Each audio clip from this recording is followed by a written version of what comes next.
the recording is starting. Okay, no more goofing around. Derek, I need you to stay awake for at least 5 minutes of this episode, if you could. Be great. Do what? Actually, Yeah, actually, I'll grab Derek's attention. Hey, Derek. In case you didn't know, in 7 episodes, it's episode 69. How about that? How about you guys not suck so I don't fall asleep this week? We were literally talking about a game that you're also playing. Whatever. All right.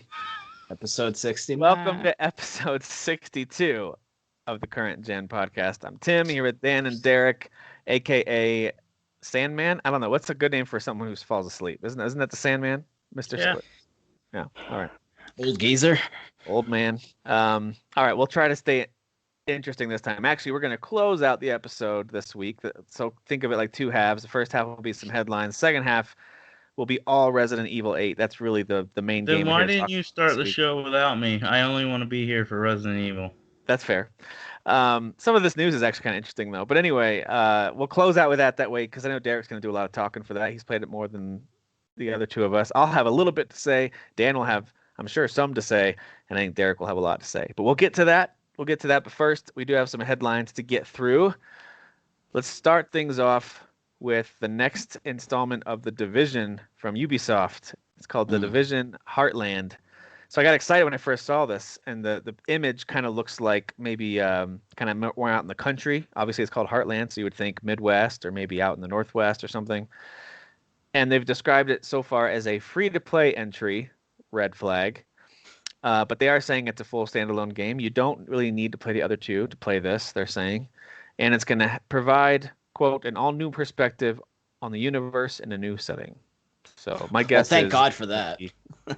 my guess is it's going to be a lot like the other two experiences, just probably a lighter version, very light on the story, my guess. I could have sworn I saw something real quick that I saw the word mobile, but maybe I'm mistaken. They are working on a mobile experience as well, but I didn't read too much into that because I saw the word mobile, so I skipped on past it. Exactly. That's the right thing to do.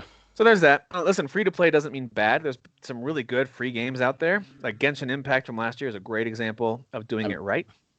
But there's also some real garbage ones. I mean, it makes total sense, right? I mean, that game's all about just getting new guns and new gear. So why not just make the game free and then just totally milk all the suckers that are going to be like, well, I need the best gun. I need the blah, blah, blah, you know? They ended up selling the last Division game for like $3 for like forever. So they were already like hinting towards like, hey, not many people want to pay to play this game to start out with, so we're just gonna make it super, super cheap, which it did, I think, jump the numbers a little bit, but yeah, it did sell pretty well. I think the first one probably had a longer lifespan though. Second one seems to have fizzled out a little faster. The second one, I think, for the most part, it seemed like it was a better game. Like the way it was good.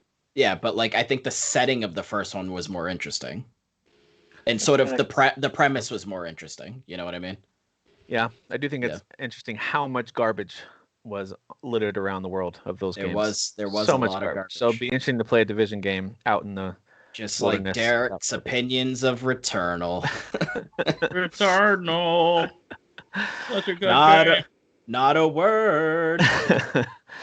This one I think you guys will both care about because you guys played Judgment. Well, they announced the full standalone sequel to Judgment called Lost Judgment, and it's coming out September 24th. Now, this might have been already hinted at or talked about before. This is the first I've heard of the full sequel to Judgment, so I thought it was worth noting. I watched the trailer today. It came out and I had no clue that this was coming out. For those who don't know, they just released Judgment on PS5. Yep. I think Xbox Series X too. Yeah, it's on there too. And not PC. But basically it's just an upgraded version of the PS4 version. And they didn't do a lot. That's why I actually held off from buying it, because I already have the PS4, and apparently they only thing they really did is just boost it from 30 to 60 frames per second. They didn't even really touch the graphics or anything like that. But anyway, so I watched the trailer and I was like, this is really cool. Like it's like the trailer. If you haven't watched it, go watch. I did. It looks pretty stylish. It's really cool. Like the whole story setup had me hooked. It's definitely got a mystery that you've got to solve that's interesting, especially how they present it to you. But I was like, is this just like DLC for Judgment? That's what I was thinking it was. So it's actually kind of cool that it is a sequel. It makes me want to play Judgment, like finish it, because I thought that game was good. But the problem is I'll admit with those games like Yakuza and all that, I've only finished, I want to say 2 Yakuzas. It's just there's so much time in them, and they're not my thing, even though I like them. So I don't know how to explain it. Like, I like them. I would never bash them like, retardno. But I wish people would watch our show more. Dan's just shaking his head. He wants to cry. Why can't I don't want to cry. Like I just want to punch you so hard. I just think that the better joke would be returnal. I don't know why we're not just sticking with returnal. It definitely rolls off the tongue more easily, Tim. But I mean, Derek's got to make things more difficult. But every time you read me saying, well, really yelling retardal, you're gonna hear it in your head like, I can't read it. I can't read anything that you say because everything's in caps. It's abbreviated. It's misspelt. You're having an aneurysm while you're I'm everything that's wrong with being an adult. Listen. My point is it looks really interesting, and I actually will probably end up buying the PS5 version eventually when it drops. Hopefully, I will get into it and beat it, and then I would love to play this new one.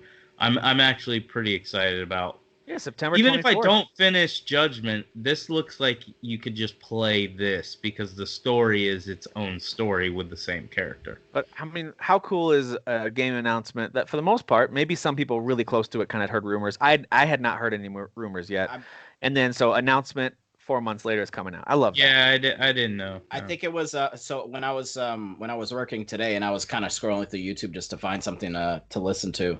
I saw it was like people were waiting because you know how like if they set up a stream there could be like a bunch of people waiting, and I saw it. It said it said Judgment Day, and I saw Sega, and I was like, Judgment. Oh, okay, and yeah. So I think they just sprung it on people today, which is super cool because obviously that's how they should do these things: is announce them 6 months at the most.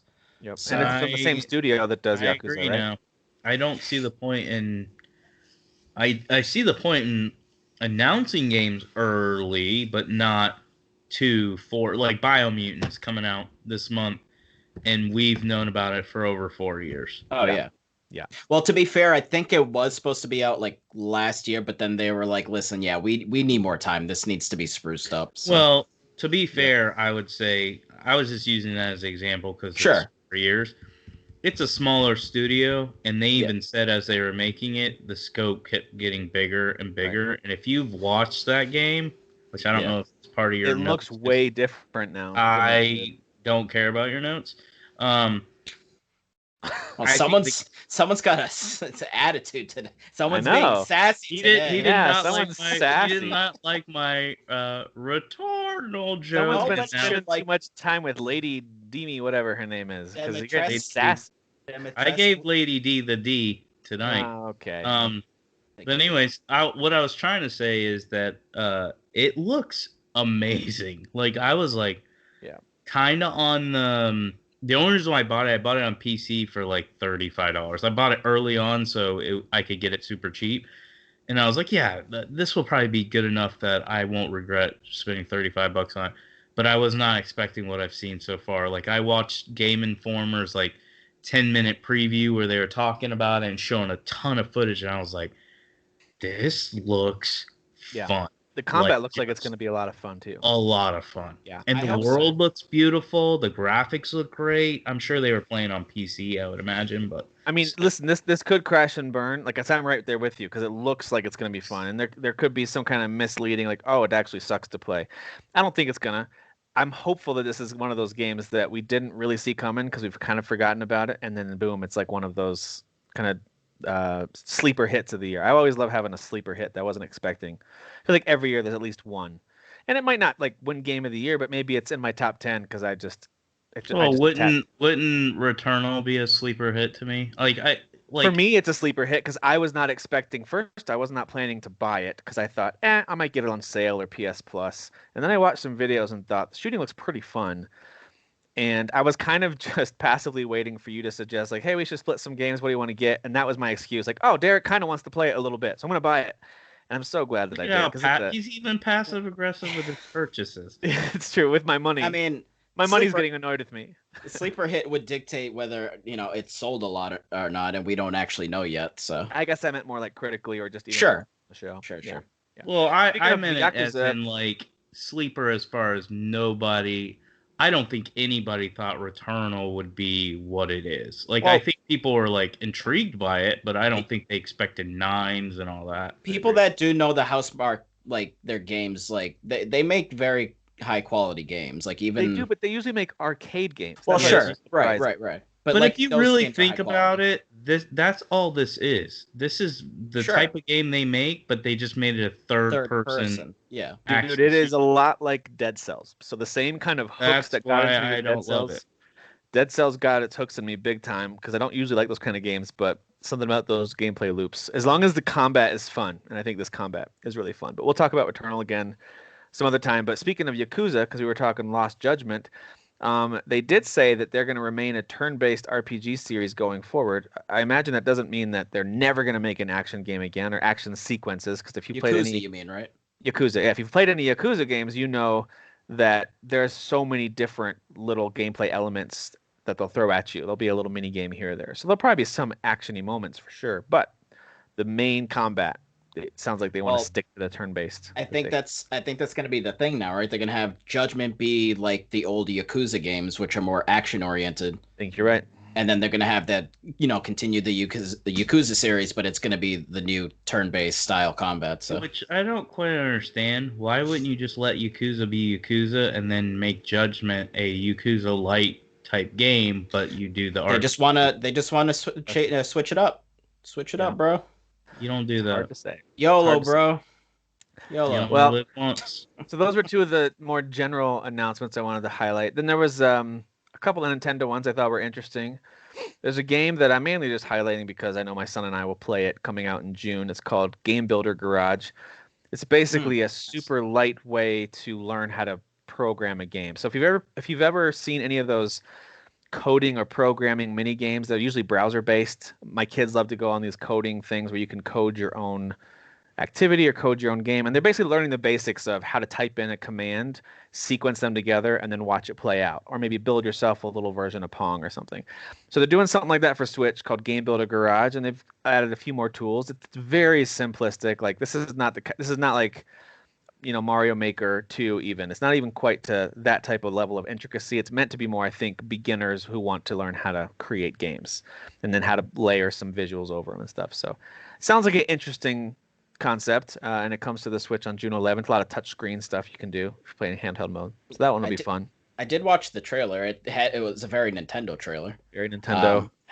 Very kid friendly. I mean, it's targeting kids, I think. But it did look like you could draw at some assets. But I mean, but I'm not sure how they look. I'm not sure how much you can draw. I think it's sure. I still think there's some parameters within which you have to stay when you're doing that kind of stuff. But yeah, I mean, they look all like pixel. Basically, in the trailer, it looks like something a 7-year-old would be capable of drawing and kind of bouncing around, that character. So.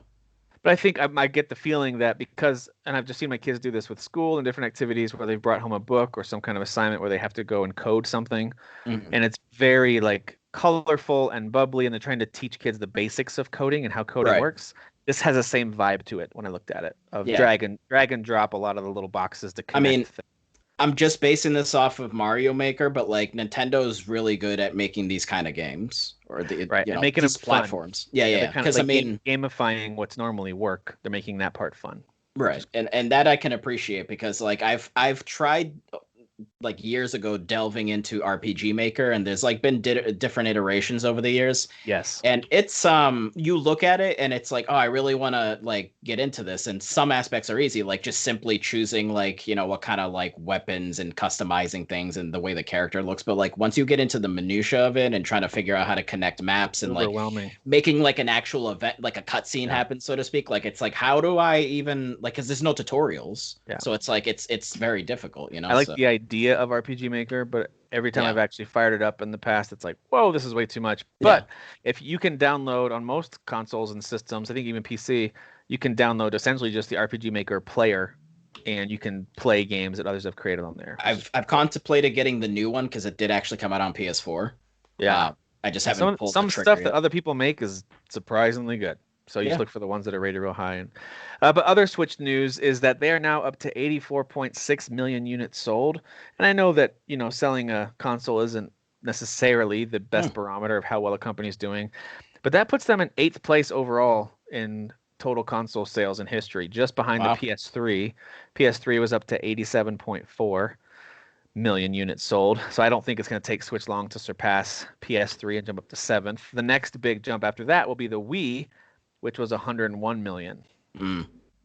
So I feel like if the Switch can pass the Wii, that's a really significant moment, because the Wii was Nintendo's home run, right? When you're on this downward slope, and then the Wii just killed it. So Switch is still rocking. That's pretty great. That pendulum swing from Wii U to this. Yeah, it's true. So, yeah, that was quite the valley between the Wii and the Switch. Indeed. At least in terms of sales. Yes. All right, one more quick thing from Sony, and then I've got some interesting stuff from Microsoft that I thought was worth looking into. Some of the stuff from this Apple and Epic trial that's come out. But there was a new trailer put out for the Final Fantasy VII Remake Intergrade game, and I guess there was some sort of presentation or statements made along with it. I didn't watch it, but I did watch part of the trailer, but I didn't see the whole. Was there a presentation of some kind, like a full thing? I did read there was a presentation. I didn't watch anything because, to be honest, I just don't want to see anything else. Yep, I'm right there with you. I kind of just see that it's there, then I stay away from it because I just want to play it. I did read some snippets of I think Nomura did an interview with, I don't know, some website or whatever, and he just gave kind of a quick update with part 2. I think they're further along than most people. How if people want to be cynical and joke about Final Fantasy, I think they're further along than what most people think they are. That's what it sounded like with what he was saying. Not close to being done, but definitely further along. Enough where he thought that they're in a good place to show some kind of a trailer.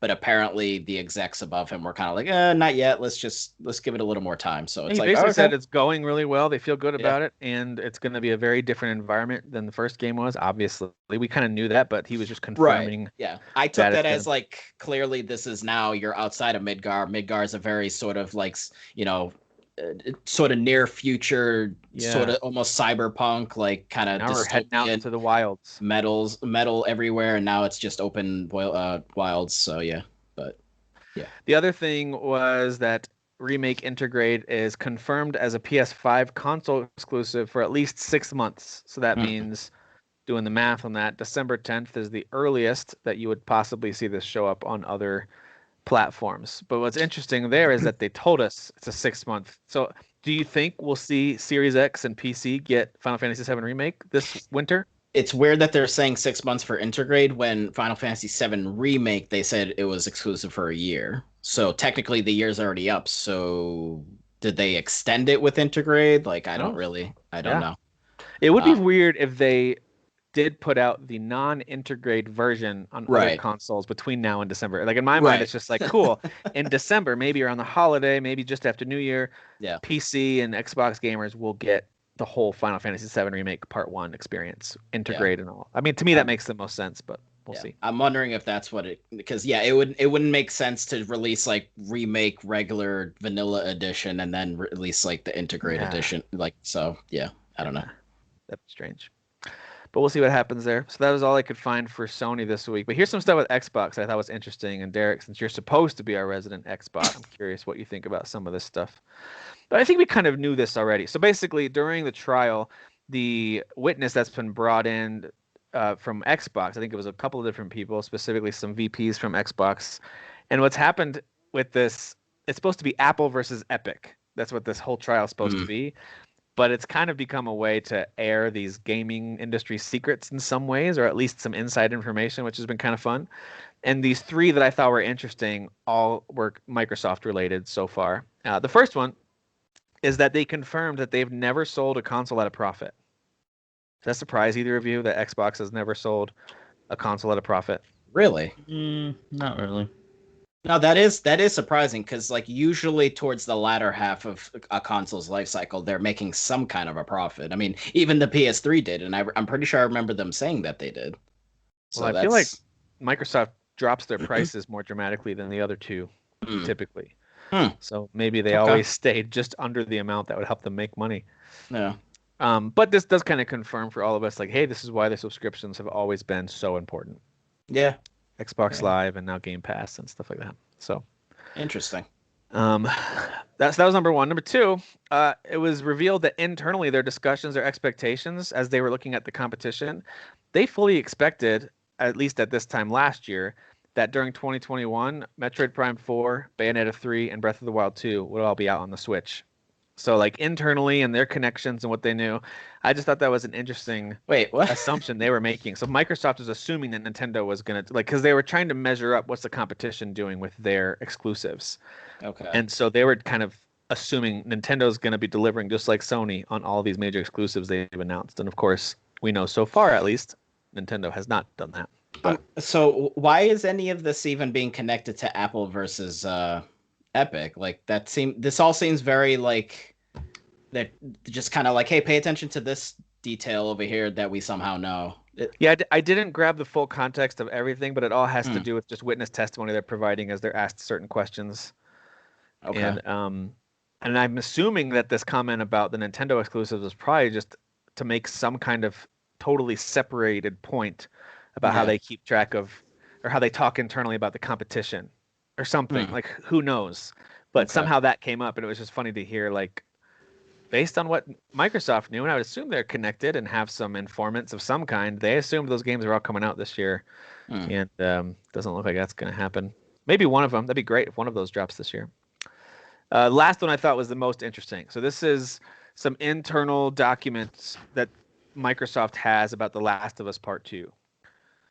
So I'll just read some of these quotes and some of the descriptions there. So this is an internal document from Microsoft. It says this: The Last of Us Part 2 is the exceedingly rare video game where what it accomplishes in moving forward the art of narrative storytelling in video games as a medium ultimately outweighs whether or not everyone likes or even if everyone has fun playing it. And then Xbox goes on to praise their gameplay as a notable improvement over the first game, calls the visual quality and attention to detail absolutely best in class in basically every area. The overall presentation is significantly ahead of anything that other teams have been producing on console and PC. So, like, Xbox internally, this is the kind of document that they weren't planning on releasing. They weren't like, this isn't Phil Spencer tweeting out, good job, Sony. Like, this is their internal Hmm. thoughts on The Last of Us Part 2. Then they said they were frequently stunned by the game's visuals, something that sadly seldom happens these days, they said. As for the choice to split the narrative between the two main characters, they understood that players had strong feelings, but they also loved that Naughty Dog was able to deliver the story that they wanted to tell. So this sounds a little bit like, hey, we admire it and we're a little bit jealous of it. Like this is where we want to get. They should be. This part was funny, and I was curious, Derek, what you and Dan, what you think about it too.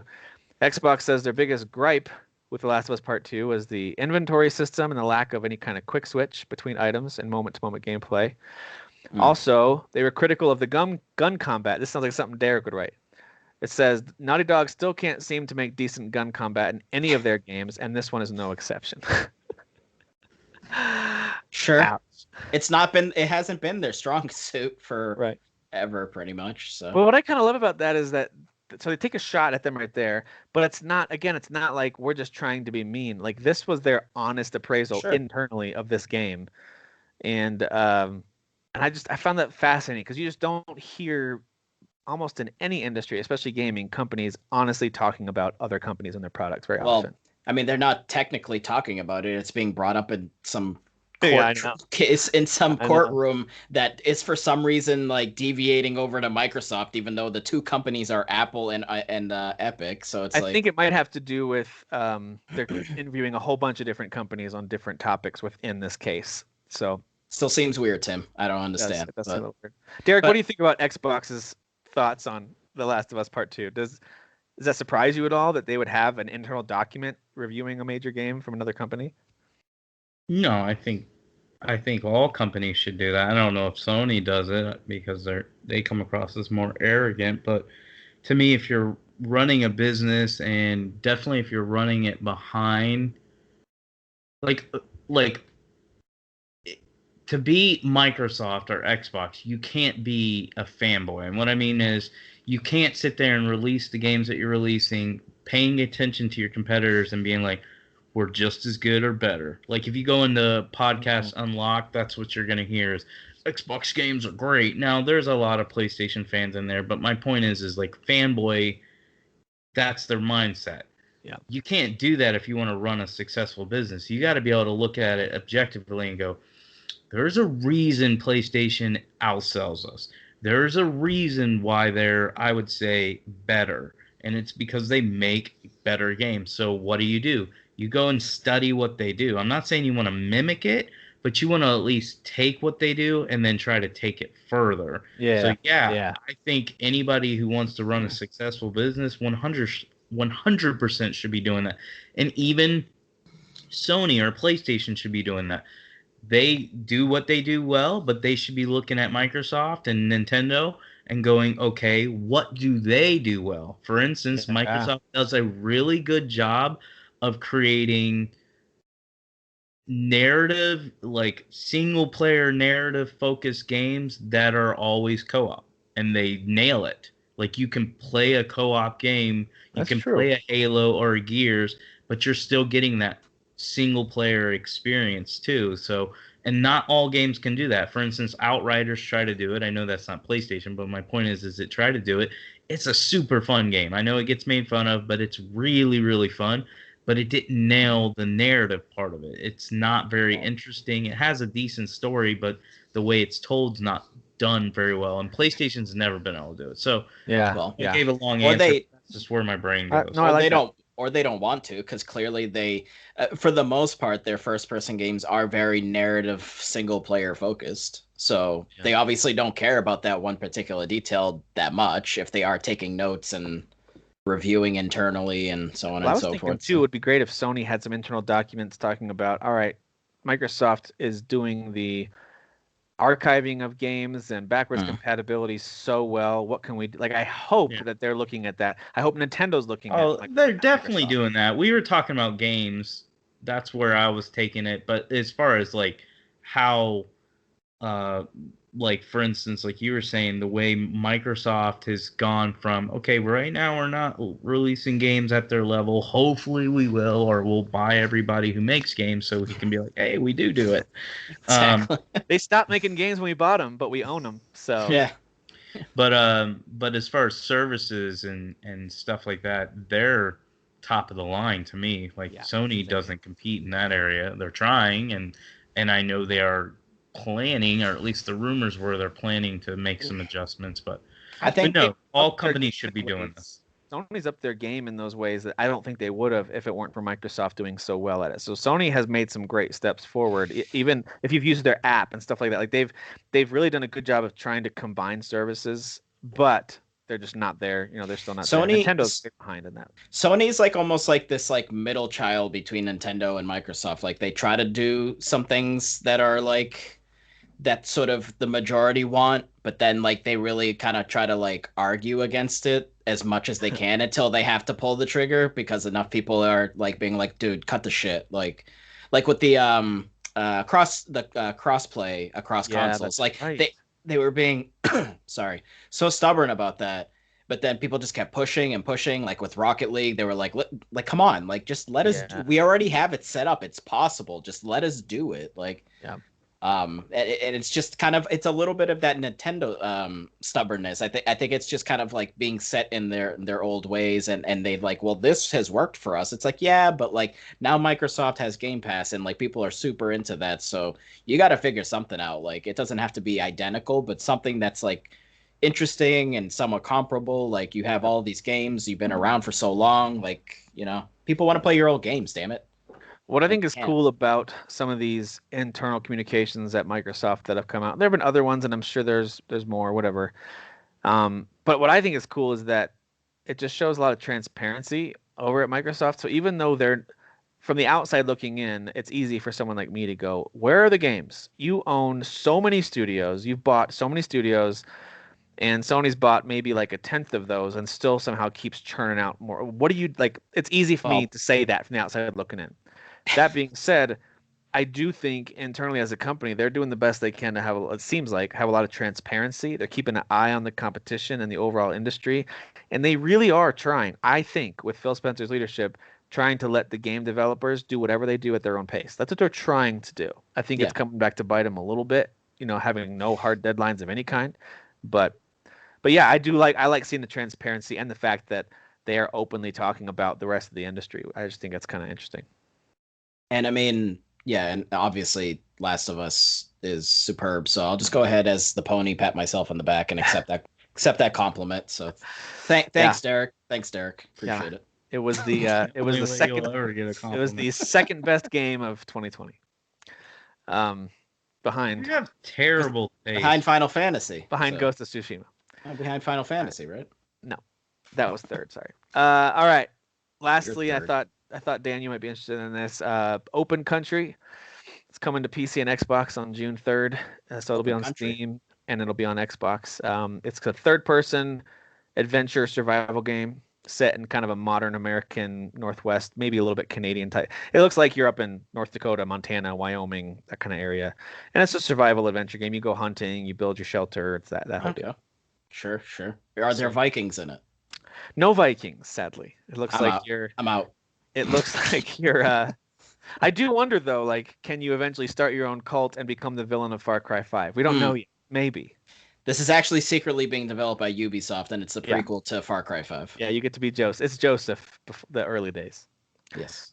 So anyway, thought I'd highlight that one as well. But all right, let's stop talking about this other. Who cares about news? Who cares about headlines? We're not even going to talk about other stuff we're playing, all right? I know, Dan, you've played a little more Pokemon Snap. We'll talk about that later. We know that you finished Returnal. I've been playing a lot more of Returnal. We're not going to talk about that. I did finish Returnal. We're not going to talk about that right now. We'll talk about that later. Right now, we're just going to talk about Resident Evil Village. It's the only game that matters right now. That game just came out this weekend. I know I've put a few hours into it. Dan, you have too. Derek actually had off work today, so was able to put more time into it. But I'm going to throw it out to you guys first. Everyone who knows us and who has listened to this show for any length of time knows that as far as Resident Evil fandom goes, it's really just like Derek and Dan up here and Tim way down here.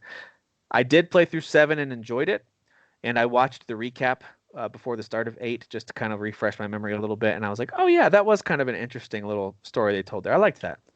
So I enjoyed 7. I do, and I really enjoyed 4. Those are really the only 2 Resident Evil games I've ever gotten into. So you should like Village since it's 7 and 4. I really do like Village, but I'll get to my opinion later because I haven't gotten that deep into it. But I'll give you that first. My first impression: this game is impressive on a lot of levels, and I am really enjoying it. But I'll throw it to you guys first. What do you think about Resident Evil Village? Is it delivering for you? Dan, do you want me to go first because I have less to say, or because I've played only about hours 2. Have you played?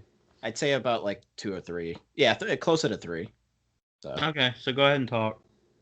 Well, first of all, Tim, how dare you for not acknowledging Resident Evil 2 Remake as the greatest Resident Evil of all time? And second of all, let's acknowledge that I'm a pro gamer for finishing Returnal in like less than a week. So, congrats. Thank you. I can't even get to the first boss. Returnal. This is not about the game being a problem. It's about Derek being a problem. Derek is a problem. So, I mean, obviously similar feelings in reference to the demo, because like when I saw the demo, I was like, wow, the facial animation is, especially that old woman right when you go into the village there, is like surprisingly detailed. Like I'm like, wow, this looks really good.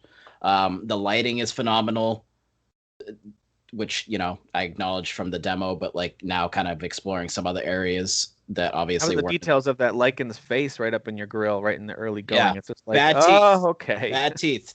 Definitely needs some kind of teeth work there. I just want to know what their obsession is with like hand injury. Right? Yes. Right? Jesus Christ. Ethan this dude, how is he not suicidal? Like, how has he just not been like, dude, screw this, and just like popped him right in the head? Just like, oh, okay. So quick minor spoilers, maybe if you don't want to know anything about what happens, like even to your own character, but just minor spoilers for both 7 and 8. In 7, I had forgotten this, but I was reminded when I looked it up. He gets his hand chopped off in 7. Yes, he I had does. forgotten about that, and then it came back in a rush. I'm like, oh yeah, they stapled it back on. That was pretty messed up. Yeah. I'm pretty sure he woke up and the family had stapled it back, right? Yep. Okay. And so I guess I didn't, maybe this was explicitly talked about in the game and I missed it, but I didn't realize that Ethan clearly has developed some regenerative abilities. Both him and his wife have some kind of weird connection and abilities that have developed because of their exposure to what happened there. The wife had whatever that the virus was from stuff. That game, the mold virus from 7, and then obviously, throughout the game, things happen. This game, there is a hand that gets removed. Did you get to that part yet, Dan? The hand? No. Well, I mean, part of the hand gets chopped, nommed on. All right. Well, maybe I shouldn't say anything else. But there's a similar thing that happens in this game, and I was just like, "What?" And then I remembered, "Oh yeah, okay, that's a thing. I forgot that was." Okay. All right. Has it healed fully? Yeah, the way it gets back is hilarious. And it's the same hand, I'm pretty sure. So not only does it get nommed on, but then he has the nom hand, and then something happens to the other hand. But for God's anyway, sakes. Sorry. It's funny that Ethan has these regenerative. So it's a little bit. I mean, there are elements of it as serious and and very dark and legitimately spooky. This game is. Oh yeah. It also has a little bit of Evil Dead vibes to it, where it's kind of like we're gonna have fun with the horror pieces here. Like you go pick up your own hand and reattach it. Like that's the Resident Evil cheese. That's a little bit of the Resident Evil cheese, but they're kind of taking it to more of like he's losing a limb or whatever, and it's like, okay, sure. They never really went that far totally with the main cast of characters there. Right. But that's the mystery, I think, with Ethan. And I mean, I don't know if they're gonna fully divulge a little bit of like what his deal is, because we still don't know what his face looks like, and they really emphasize not showing his face. And I'm wondering if that's for a specific reason. I hope we find something out during the game. Because he's really Leon. And they didn't want us to know. I don't think it's Leon. I mean, so in the trailers, obviously people know that Chris is in the game.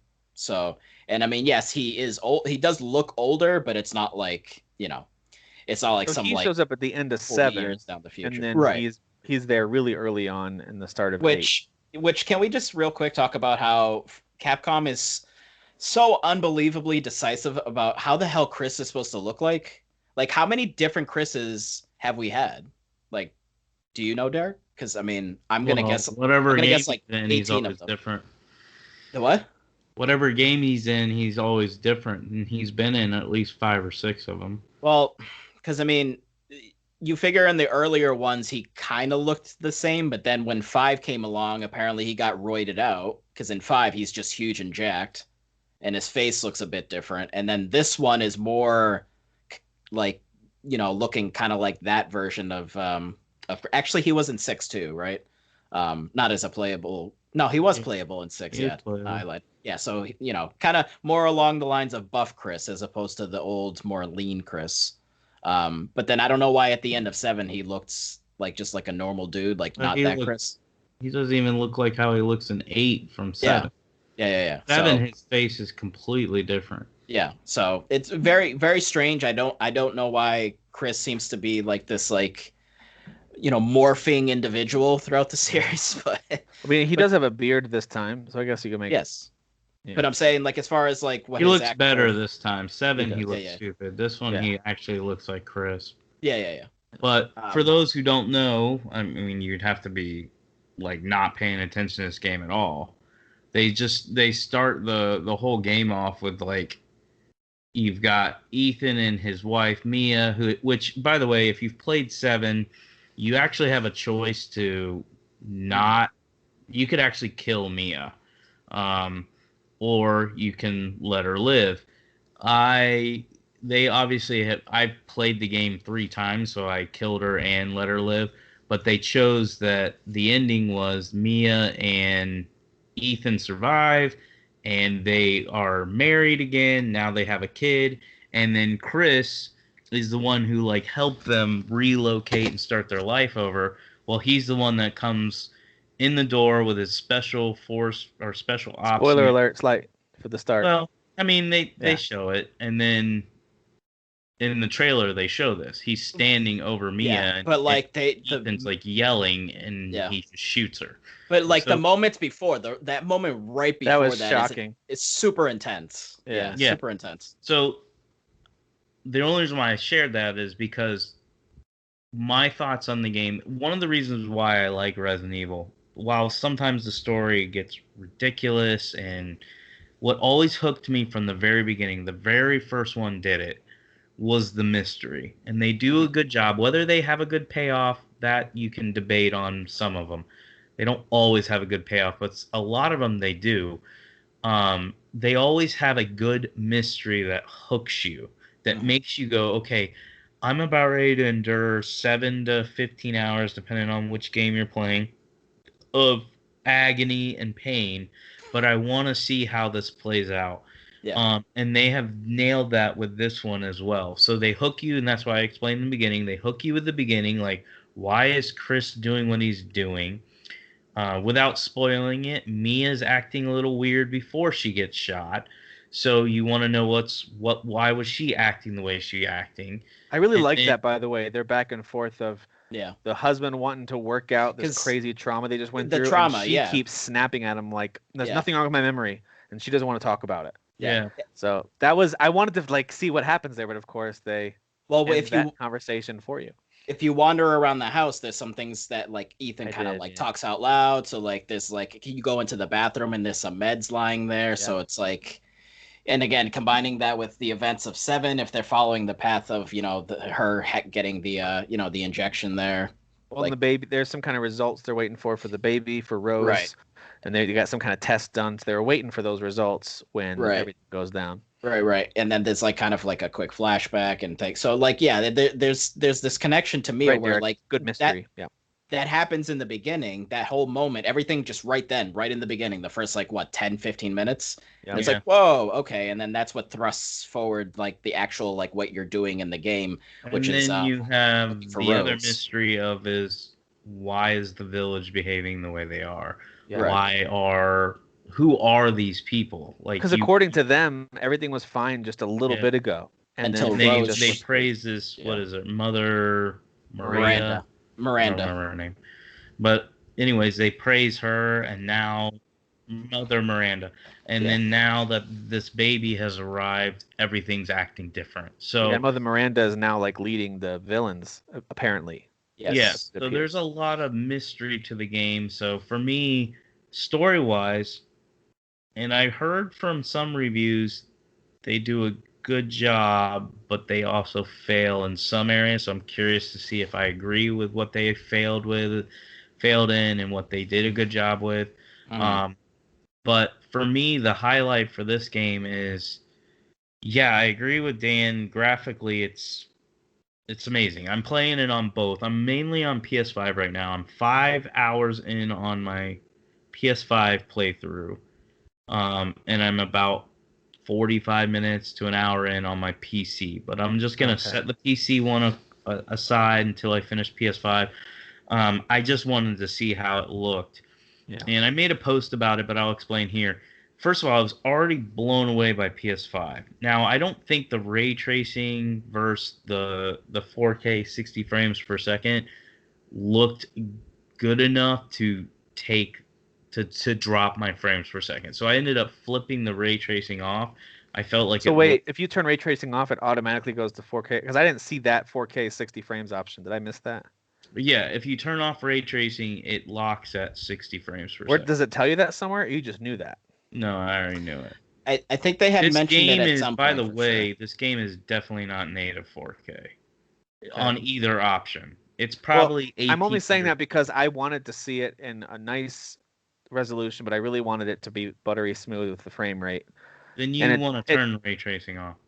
The ray tracing is on by default, and I wish they would communicate that to you in there. Like, hey, you can control your frames per second and your resolution by... Like, have it in parentheses at the bottom or something. That's really annoying that they didn't do that. But okay. The way it works is, with ray tracing on, it runs at the same 4K, which, by the way, it cannot be native 4K, because I can tell the difference, especially with my PC. So it's probably 1800p or whatever. I think Digital Foundry did did a thing already, so I'll go check it out. If I'm wrong, I'm wrong. But from what I was seeing, I saw the little, I call them spider webs. It's when I can see the little squares where it's like, hey, you didn't fill that all in, so it's not 4K. It's not native 4K. Especially like dark shadows, you mean? Yeah. Like if you look at the snow, you can see where the mud and the snow mix. You can see little squares. Anyway, so it's 4K, what they call 4K. Yeah. And then it's 30 to 60 frames per second if you have ray tracing on, meaning they told you when they advertised that it's 45 frames per second, but it's unlocked. So there are times where it'll hit 60 and times where it'll drop to 30. So most of the time you're at the 40 to 45 range. It's not a huge drop. That's still good, by the way. I'm not knocking it. I just preferred, I was like, if I'm going to play on the console, I don't see much of a drop off visually because it's still obviously the same piece, or at least that's what it looks like. And I don't see much of a difference in the lighting because it has good lighting with or without ray tracing. I'd rather have my locked 60 frames per second. I'd rather stay consistent and be smoother. So I went with that. I want to turn it on and off in that castle, especially as there's different candles and stuff glowing, and there's so many different, like all the crown molding and the gold that's you have to do it in the main menu, so it kind of makes it a pain in the ass. It's hard to see it side by side, I guess. But you can't. I am curious. Have to bop out of the main menu, turn it, and reload. Look at it, and then you have to go back to the main menu. I swear I've seen when I just pause the game and go into the settings, it lets you turn it on and off. No? It loads fast because of the little SSD. SSD. So you can only do it in the main menu. Okay. But so yes, visually, it's amazing. It looks great. It runs good, whether you want 30 to 60 frames per second. So the options are there for next gen. After it's the first scene where you really control. It's outside of your house. The first scene that you're not in your house and you're controlling, and you're walking through the snow and it's so dark and you're trying to make your way through the woods. And it's a combination of the sound effects. And by the way, wear headphones if you've got them for this game. Do you guys have like 3D type headphones? Headphones? No, I just have pretty basic ones, but they still sounded great. It's terrifying too. Yeah. So going through those woods, the right amount of fog that they put in, so it's hard to see too far in front of you, and then the things that they have move. I mean, it's just it's a great setup for what is going to be a freaky game. With horror games, like lighting is so unbelievably important. Yeah. And just sound is like super important also. And like when they nail the sound, so like sounds coming from the actual like direction that they wanted to come from, and especially in a moment like that where like it's the beginning of the game, you don't have any weapons, you're sort of you're like in this unknown, you're like you don't even know what the hell's. It looks like the van had tipped over that he was being transported in. Yeah. So and it's terrifying, and the sticks are being cracked as they're being trampled over because there's something out there just right there. Yeah, and then all those crows that are hung up, and most of them are dead. But I will say this: if you're like me, and these games have been hit or miss with you over the years, and sometimes the most unappealing part is at the beginning, not because of the setting. The setting's great. Yeah. But it's when you first get a gun and they throw the first enemies at you, and you're like, I only have 8 bullets, and he takes 7 bullets to take down. And it's just very frustrating, but they're doing that on purpose. Like they want you to feel scared and helpless at the beginning. And once you get through some of those moments, it's actually not that many in this one. I think this one's actually pretty nice to you about it. Then there's a big chase sequence where again, it feels overwhelming. Like this is impossible. I can't get through this. You're kind of not supposed to. So just do the best you can. I wanted to ask the both of you, because I had like just a stupid I felt so stupid because I was like, I kind of feel like I should have gotten this, but I just wasn't getting it. I thought I was supposed to be finding some sort of path or nook to crawl through or something. I wasted like a few bullets there, and I didn't realize it's one of those. I wasted a bunch. But then I was like, oh, all right. I'm probably not the only one. I wasted a bunch. Did that happen to you, Derek? What part are you talking about? Where the lichens at the beginning in the village. No, you have to kill a certain amount for it to activate. No? You don't have to I just ran around. I played it twice, and I ran around one time not shooting, purposely saving my bullets, and it was not activating the scene. I had to kill like 5 lichens, and then the big one finally was like, one of them, no, I'm sorry, not the big one. One of them finally threw me, and it activated the cutscene. And I was like, oh. It could be that you kill a certain number and then run around for a certain amount of time. That's what I'm saying. I had killed a few, nothing had happened, and then I tried to follow the stream that I thought it opened. Yeah.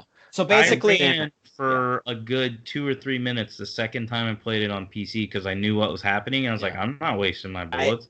And it didn't activate anything. And I even got to where he was going to kill me. I gotcha. So I had to use health. And I'm like, this isn't doing it. So I finally shot like 4 of them. And I let Big Daddy take out a couple. I picked up all the loot that they drop. And then finally one of the lichens grabbed me and threw me. So I do think it has something built in where it's like, you got to kill 3 or 4 of them or something. That part I thought was slightly frustrating because it just didn't seem super obvious. They don't give you any guidance.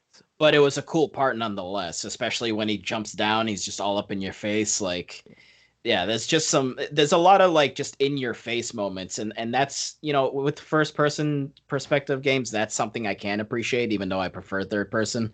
Just like those really intimate moments where like you're seeing all the detail in the faces, which, by the way, when we see real quick, or like it's like a minute or two, that moment where you're basically seeing like all kind of the main cast of villains there. What did you guys think? Because there's like that little, I don't want to say too much, but there's that little thing. Yeah, that was super cool, right? But creepy, but like super cool. And no, and that's what it looks that interesting. Was the other stuff I was going to talk about is like the banter. Yeah, there's just one scene. I'm not spoiling it. I'm not going to say what they say. I'm not going to even talk about what they talk about. But just the banter between this group of whatever you want to call them, monsters, is not something you see in a Resident Evil game that I thought was funny. Nothing like hilarious. Like they weren't saying anything hilarious. Right. They were just bickering and bantering with each other. Like a family. They seemed like, and you find out like the Bakers, right? A little bit, but like a bit more humor. Yeah. So I thought it was funny. I also kind of the daughters have some funny moments. Like as they're early in the game, they one at a time they kind of start following you a little bit, and you have to shoot them a few times to get them to disperse because they can kind of dissipate and then come back together. And then you have to escape basically the first few times you encounter them. But anyway, some of the stuff they were saying, I actually thought like this is pretty clever writing. Like some of the stuff they're saying to me, like this is not the same writing. I'm sorry, as the really cheesy entries like Resident Evil 2 and some of the older ones like. Where they didn't really try to make the writing super clever. They were just trying to do the basic level of communicating the story. Sure.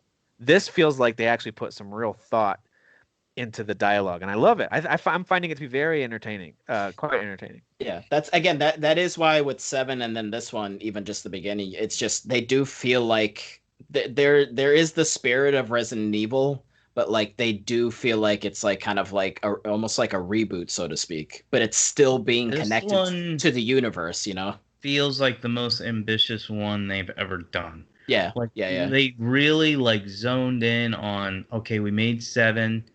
7's kind of it's good. We did something different, but it's kind of more. It's a little bit smaller. Like really, you can beat 7 in 6. I mean, if you're really good at the game, you can beat it in like 2 or 3 hours. But like the first time you play through it, 7 to at max 9 to 10 hours, because all the areas are kind of small. You can get through them pretty quick with the puzzles and stuff like that. Yeah, once you know where items are, of course. Yeah, and then when you're doing playthrough 2 and 3, like I did, I think the third playthrough I did on the Xbox this year, I think I beat it early this year. I beat it in like 4 or 5 hours. Like it was like I knew what I was doing. Yeah. But like my point is they took 7 and then they took 4, which 4 is probably one of the longest ones they've ever made. Yep. And they've really combined them in all areas and then try to improve on it. I'm not saying, like I said, I haven't beat the game. I'm probably close to halfway through because I've finished the first 2 areas. So there's 4 like bosses basically. I've finished 2 of them off, which I'm not going to spoil the second one. But just know that it nails what it's trying to do. Nice. And it's not like what you experience with Lady Big D. So I do think it's cool that the way that they both games have a very different vibe. So 7 feels like like it's set in Louisiana, so you feel like you're in this swampy bayou horror movie, and it's terrifying in all the right ways. And this one feels much more like you are Van Helsing, but you don't have the Yeah. skills he has. So it's kind of Well, like, not, at least not yet. they're And in so, Europe. They're yeah, literally in it's Europe. Eastern So Europe, so it feels yeah. like Van Helsing. You got the Lycan element to it. By the way, and Derek, don't spoil it if we know this for sure, but my instinct is that there's not. Everyone keeps calling Lady. I don't know how to say her last name. It's Can you Demetresk. So there's you Demetresk. don't pronounce the U, which is Okay. absurd. So Demetresk Lady Q sounds. Demetresk, and everyone kept calling her like the gigantic, tall vampire lady. But I just passed a scene where you are looking through a window while she's talking to somebody, and while she's talking to them, she's looking at herself in the mirror, and you can totally see her reflection in the mirror. So I'm like, so Sure.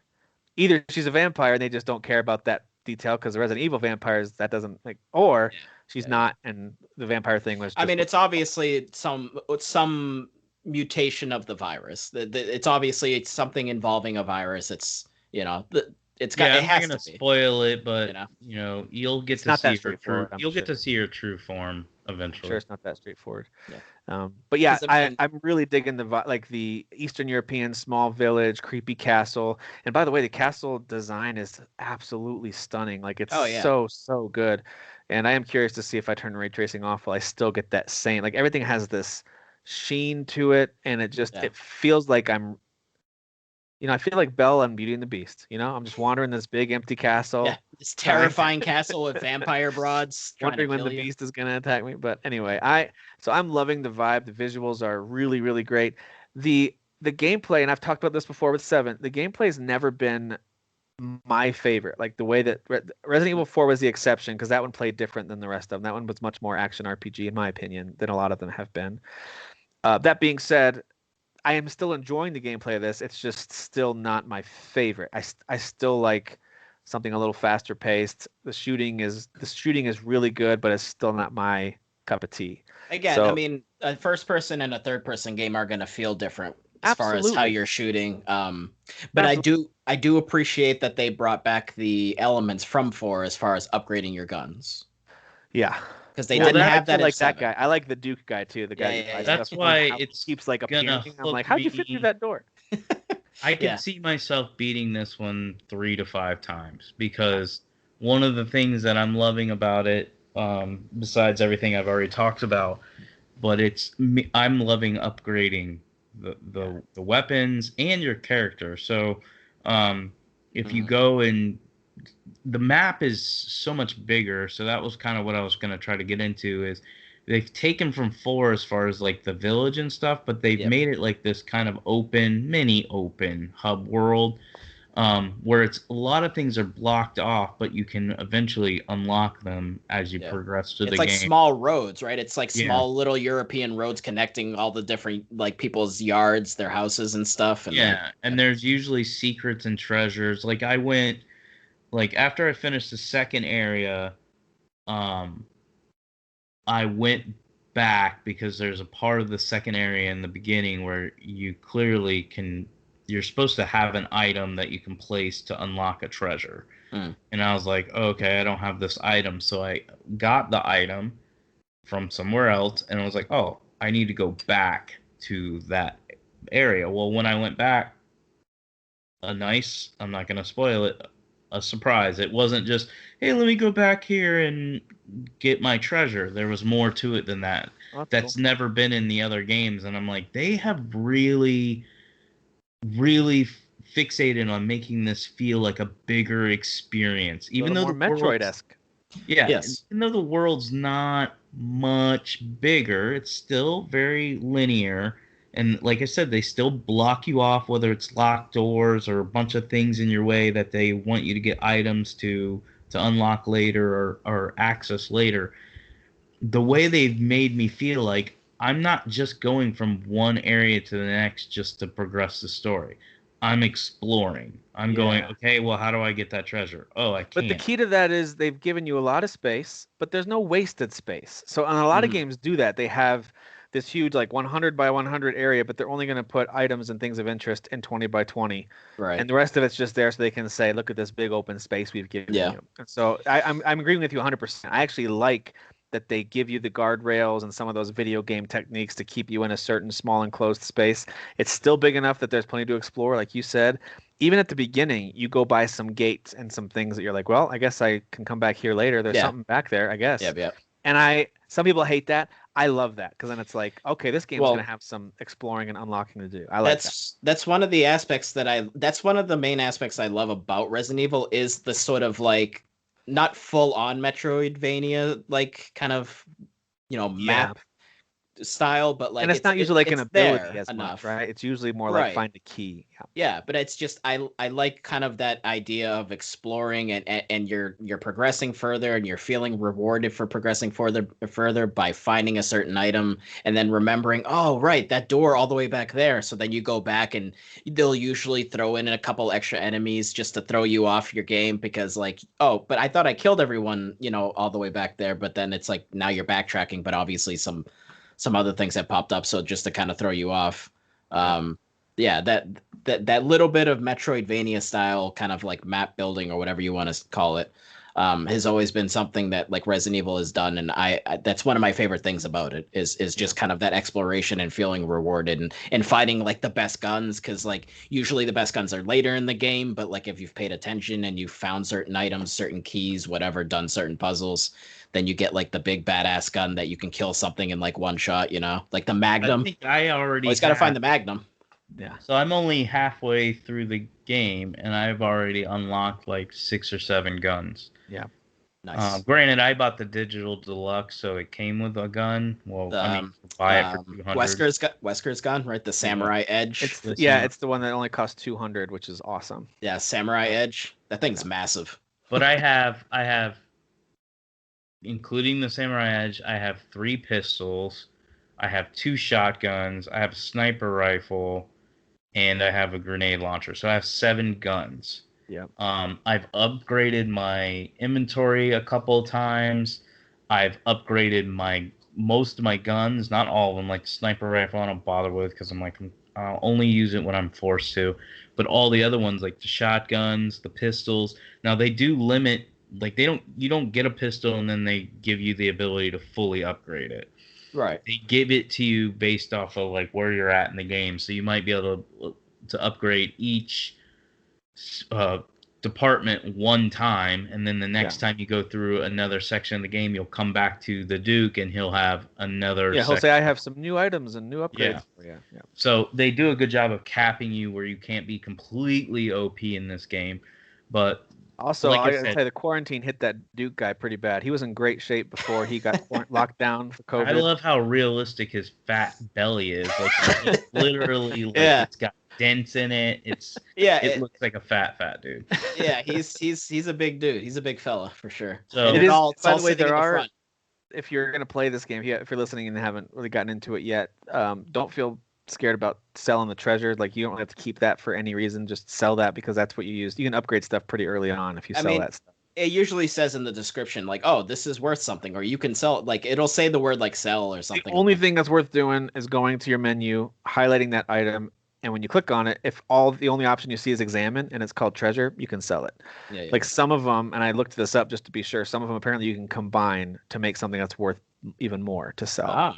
Okay. So there's some treasure. Yeah, there's 2 that I've already done. There's some treasure that when you go into your item and you combine those, and they're both now it's worth more than either one. In fact, okay, I'll say this because this isn't a spoiler, but it'll help people if they actually are playing the game, and it could help you too. When you're exploring the village after Lady D, you should find a doll body. You can sell the doll body, or you can go through the second area. And after the second area, if you have a key item, so you have to get this from the village before you go in the second area, but after you finish the second area, you can use that key item in the area right after the second area, and you'll unlock her head. And if you combine the body with the head, you get, I think, 20,000. If you sell them individually, you get like a total of 5,000. Yeah. So they're basically encouraging you. Be patient. Don't sell pieces. Just check out the details. If it says combine as an option, just hang on to it. If I'm ever buying a body off someone, I want the head too. Same. I don't want just the body. So. I always just want the head, baby. You're a sick bastard. So I think it's fair to say, based on our first impressions here, and Derek's farthest into it, and he thinks he's maybe halfway. You might not even be quite halfway. It's hard to know how long that second half is going to be. Yeah. The second two. I do bosses, think Derek's Lady D's area is gonna be the biggest. That's how they normally do it. They're like, well, she's a big lady, so she needs a lot of area. First area, we're gonna make it the most spectacular. The second area was way shorter, but without spoiling it, it's super creepy. They did a really good job of making it different and nailing that whole thing that I wouldn't want to be there longer than I would. The third area I'm trying to get into right now, I imagine that was their goal. I think they were, and the Duke kind of intros. Eventually, he tells you about all four of these characters. Sure. And so he's kind of letting you know each one of them is different. The opening kind of Tim Burton-esque lore that they tell you. Yes. Yeah. I have a feeling.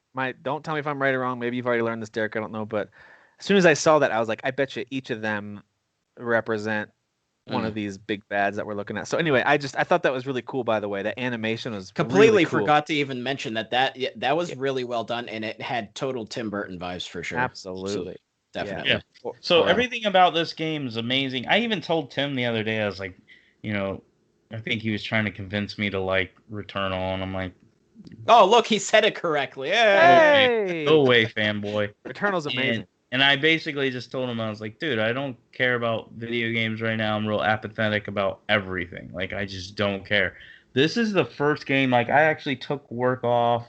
And then I even said to myself, I was like, why are you taking work off? Like, you don't even care about games. Like, as excited as you say you are about Resident Evil, you're probably going to start it and just be like, I don't care. The whole day, I was just like, Resident Evil. Like, that's all I want to play. So it's definitely... Yeah, sure, I'm apathetic, but I think it's just I'm apathetic because a lot of the games that are out, I just don't care about. Like, I like some of them, but I don't love them. This one, I'm completely... Well, you and I love this series, and I mean, this is like the biggest, like you said, the most ambitious one. It looks very interesting. We're playing it now. It is interesting. Like it definitely seems like a great game, and so now you're excited because it's like it's basically the first fun biggest I've had release. Playing a Resident Evil game.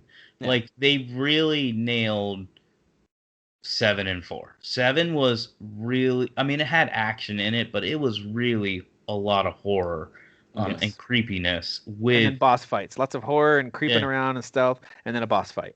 But 4 had what this game has. It had both. Yeah. They did a good job with action and horror. It was more action than horror. Well, the reason I thought of 4 as more of an action RPG is because you didn't just do a bunch of quiet stuff, sneaking around, and then had a huge boss fight. And I hope you're good at the game now because this boss is going to be hard. 7 did that a little bit, and that was a little frustrating. Where it's like, we're not going to really give you a lot of experience with combat, but we are going to expect you to do pretty well in these boss fights. So that was a little frustrating with 7. Not a lot, but a little bit. 8 is already showing me that they're going to throw little mobs at you to get you used to shooting guns and know which ones are good. 4 did that a lot. 4, they were, like you're talking about. 4 did a good job of letting you really get good at the combat, too. And so to me, that's a really important part of making the gameplay fun is give me a chance to really work out the systems, upgrade my stuff, and then try it out. Upgrade my stuff and then try it out. Yeah. So this game seems like to you're getting stuck or whatever. Then you have the option to explore. You go explore, go level up your character in a sense, which we didn't really talk about it, but there's animals in this game to kill when you. Oh yeah, dude. Hunting. You can hunt animals for food. Like, so that's you insane. get that food, you can then take it to the Duke, and he'll make you a meal, and those meals will increase your health permanently, improve your defense, all those things that in 7, a lot of that was you would find like an injection. Yeah. If you found the injections, you would be able to... Which didn't feel as RPG. The hunting and eating a meal just feels more... Are they all permanent buffs, or is it like temporary and permanent buffs with the food? The only one I've unlocked so far was a permanent health increase. Okay. And then I saw another one say it permanently increases your health majorly. This is what's so cool, and it absolutely, again, it can't stress it enough that it's literally like Resident Evil 7 mixed with 4. It's like the arcadey role playing aspects of 4 that they were trying to do with 4, but then like the horror, like 7 was trying to get back to the roots of like just being terrified in a Resident Evil game because Yeah, and you it know, worked. yeah, because 5 wasn't really terrifying. It was tense, but it wasn't terrifying. 6 wasn't really terrifying, except for like maybe that first mission with Leon, where he's in a town and there's zombies. But like 6 was, whatever. So it's like they're trying to get back into the roots of the series, and this is like a good combination of like again 4 and 7. It's See, I wanna also praise it. I know I've been praising it a lot, but I really mean everything I'm saying. I'm not just trying to be a fanboy. Like even Lady D's house, like one of the things I couldn't stand about 2 and 3, and she's obviously the same type of character, is she gets to a point where you piss her off.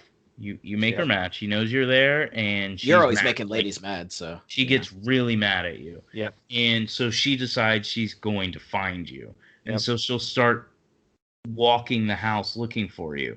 Like just like certain other characters in 2 and 3 did. Ugh, yeah. So it's annoying because I absolutely hate And then in it 7, whenever they did it in 7 too, but go ahead. Yeah. But I feel like in 7 and in this one they do a better job of like making them less annoying. Like 2 and 3, they were absolutely annoying. Now, I will say this: Mr. X is terrifying. She trapped me a couple times. I'm like, and I literally said this. I'm not just saying this to be funny on the show. I was like, listen, fat ass, you're literally blocking. All right. I can't run away from you. You've got She's me not blocked. fat. She's big boned. I'm trying to walk past you, and your fat ass is blocking me, and I can't go anywhere. Why are you so intimidated by a full-bodied woman? Okay, why? He just is. It's because she so can intimidated by a full-bodied woman. It's because she can step on him, which is what the internet wants. They want to be stepped on by her for some reason. I'm not attracted to her. Like, I like actually, her body. I don't like that she's 12 foot tall, and I don't even like her face. Funny aside, I was playing that part where she's a fascinating character, like a really well designed, really interesting character. Good. I love her daughters. They were hot, and they were like they were so funny. Lustful for me the whole time. There's like, oh, your blood! I can't wait to your blood. That scene where they I don't even know if I want to beat you guys. I kind of want to just get your phone numbers, see what's up. That scene where they drag you into her bedroom and they're kind of like interrogating you and then they hang you up. Like my wife was sitting on the couch, like watching that scene with me, and I was like, oh, like that's the tall vampire lady. The internet wants to have sex with her. They want her to step on you and have sex, and she's like, I don't understand. She's not attractive. Look at her. She has to duck under the doorway. She's huge. Not attractive. I was like, okay, yeah, sure. I don't get it either, but To me, it's become just a funny ongoing joke. It's just a meme. I think that's what it is. No, of course, yeah. And I do think a lot of girls think that guys want like these skinny chicks.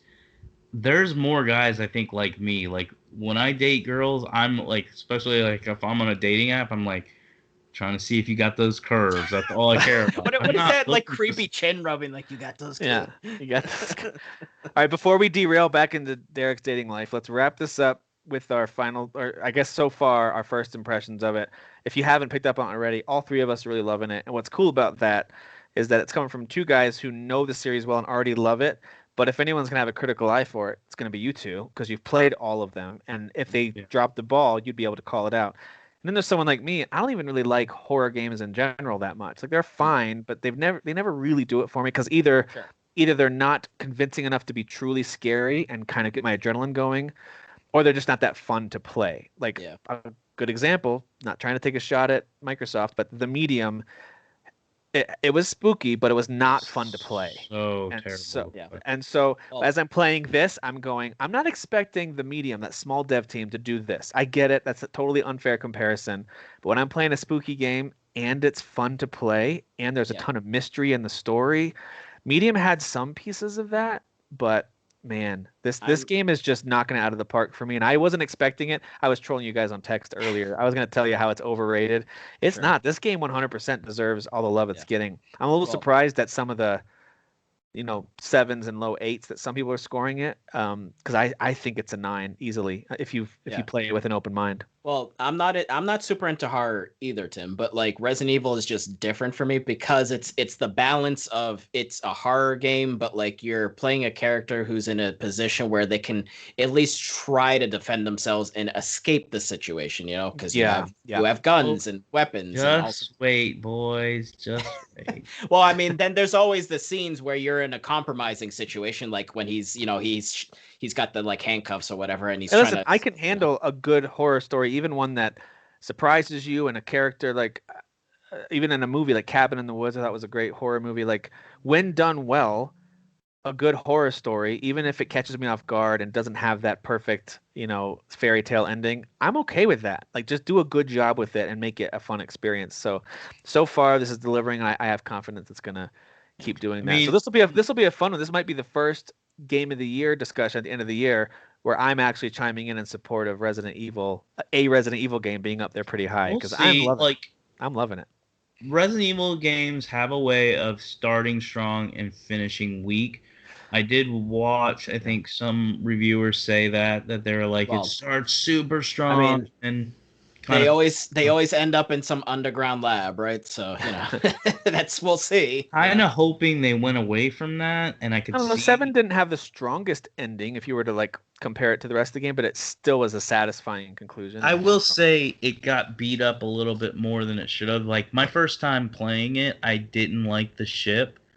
But the ship wasn't that it wasn't like interesting. It was very creepy. Yeah, I think I just got to a place where I was like, oh, this is like frustrating. Like, well, the game seems like it's gonna end at that moment, right? Like you just did a boss fight that seemed like it could be a final boss fight, and then it's like, oh no, okay, this is not the end. I was ready for it to be over at that point, so it was a little frustrating for me for that, but otherwise, it's fine. So anyway, what I was gonna say is after playing it a second and third time, it was way less frustrating. I actually enjoyed it more. I gotcha. Because I think the ship is actually frustrating because of the levels.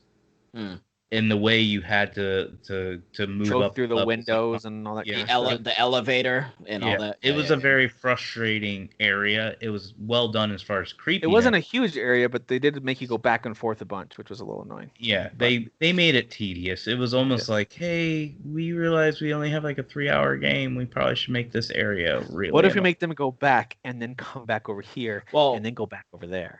It's funny that you say that, and I think I brought this up before. Resident Evil Village, I don't think was originally going to be a Resident Evil game. I think it was going to be a new game entirely, not connected to the series, and then I think they kind of wrapped it into Van Helsing, exactly. So, I don't know if that's totally true, but maybe some of the concept art started as a separate project, and then maybe they integrate it. Who knows?